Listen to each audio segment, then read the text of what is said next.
Chhattisgarh encounter మృతుల్లో మరో ఇద్దరు మావోయిస్ట్ అగ్రనేతలు ఉన్నట్లుగా భద్రతా బలగాలు గుర్తించాయి. మృతుల్లో దండకారణ్య స్టేట్ కమిటీ సభ్యుడు పాండు అలియాస్ పాండనతో పాటు east zonal bureau incharge Pramod alias Chandrahas ఉన్నట్టుగా నిర్ధారించారు. ప్రమోద్ స్వస్థలం హైదరాబాద్లోని అల్వాల్. ఛత్తీస్గఢ్లో మూడో రోజు కూంబింగ్ నిర్వహిస్తున్న భద్రతా బలగాలు సుక్మా జిల్లాలో మావోయిస్టుల ప్రధాన ఆయుధ తయారీ కేంద్రాన్ని గుర్తించాయి. అక్కడి నుంచి భారీగా ఆయుధాలు, పేలుడు పదార్థాలను స్వాధీనం చేసుకున్నాయి.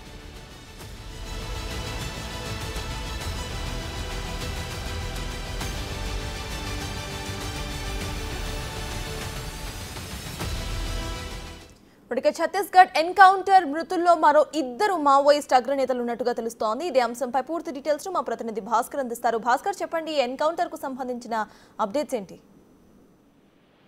ఇప్పటికే ఛత్తీస్గఢ్, ఆంధ్ర, ఒరిస్సా సరిహద్దు ప్రాంతంలోనూ మొత్తానికైతే గత సోమవారం నుంచి కూడా భారీగా ఎదురుకాల్పులు జరుగుతున్న నేపథ్యం అయితే ఉంది. గయాబంద్ సంబంధించి అక్కడ మొత్తం అడవి ప్రాంతం అంతా అబూజ్మడ్ అడవులు మొత్తం అక్కడ వరకు వ్యాపించడంతో ఆ ప్రాంతం మొత్తానికి కూడా మావోయిస్టులు కీలకమైనటువంటి వ్యక్తులు మొత్తం ప్రత్యేక సమావేశం ఏర్పాటు చేశారంటూ 60 మంది మావోయిస్టులు ఆ ప్రాంతం చేరుకున్నారు. అంతా రిక్రూట్మెంట్ సంబంధించి మరో యాక్షన్ ప్లాన్ సంబంధించి అంతా సమావేశం అవుతున్నారని తెలుస్తున్న నేపథ్యంలోనూ ఒక్కసారిగా పక్కా సమాచారంతో ఒకవైపున ఛత్తీస్గఢ్ భద్రతా సిబ్బందితో పాటుగా ఒరిస్సా రాష్ట్రం చెందినటువంటి ప్రత్యేక కేంద్ర బలగాలతో మొత్తం ఆ ప్రాంగణం మొత్తం చుట్టుముట్టిని ఫలితంగా చూసుకుంటే 28 మంది వరకు కూడా మావోయిస్టులు మృతి చెందిన నేపథ్యం అవుతుంది. అందులో కీలకమైనటువంటి వ్యక్తులు జయరాం ఆలియాస్ చలపతి అనే వ్యక్తి కూడా మృతి చెందినట్టుగా అక్కడ నుంచి అధికార వర్గాలు ప్రకటించిన నేపథ్యంలో మరోవైపున మాత్రం చొక్కారావు అనే యొక్క కీలకమైన అగ్రనేత కూడా మావోయిస్టు మృతి చెందినట్టుగా పోలీసులు ఫస్ట్ ఉదంతులు సృష్టించారు. తర్వాత కేంద్ర కమిటీ నుంచి కూడా ఒక లెటర్ వచ్చింది. మావోయిస్టుల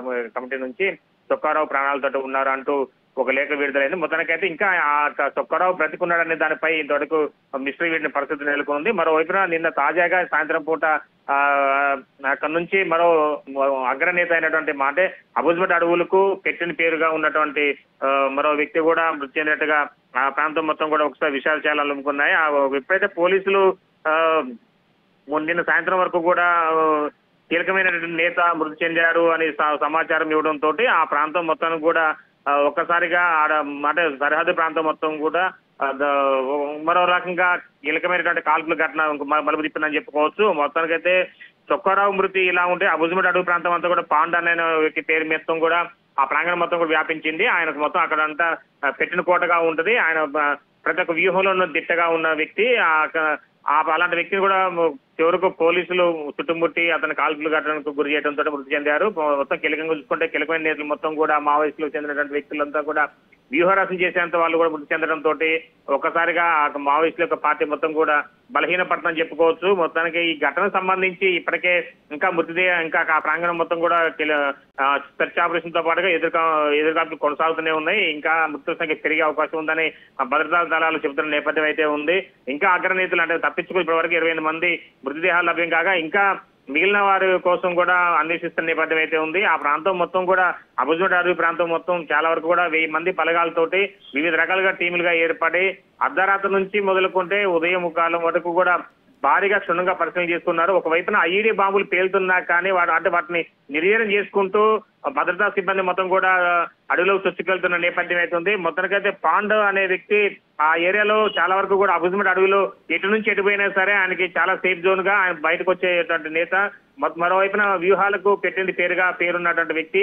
అతను చాలా వరకు కూడా అంటే భద్రతా సిబ్బంది సైనికులను అంతమొందించడంలోనూ పాండనతో పాటుగా చలపతి కూడా కీలక పాత్ర పోషించారు నేత. హిడ్మా కూడా ఇక్కడ ఆ ప్రాంతంలో ఉన్నారు అని అంటూ హిడ్మా కోసం కూడా భద్రతా సిబ్బంది ముమ్మరంగా గాలింపుల చర్యలు చేపడుతున్నాయి. మరి కొంతమంది మావోయిస్టులు కూడా ఆ ప్రాంతంలో తీవ్రంగా గాయపడ్డారు. వాళ్ళందరూ కూడా మిగతా మావోయిస్టులు సురక్షిత ప్రాంతం తరలించారని కూడా సమాచారం ఉన్న నేపథ్యంలో ఆ ప్రాంతాలు మొత్తం కూడా జల్లెడబడుతున్న నేపథ్యం అయితే ఉంది.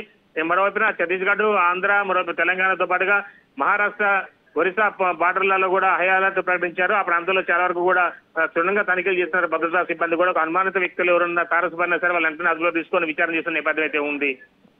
Right, thank you Bhaskar.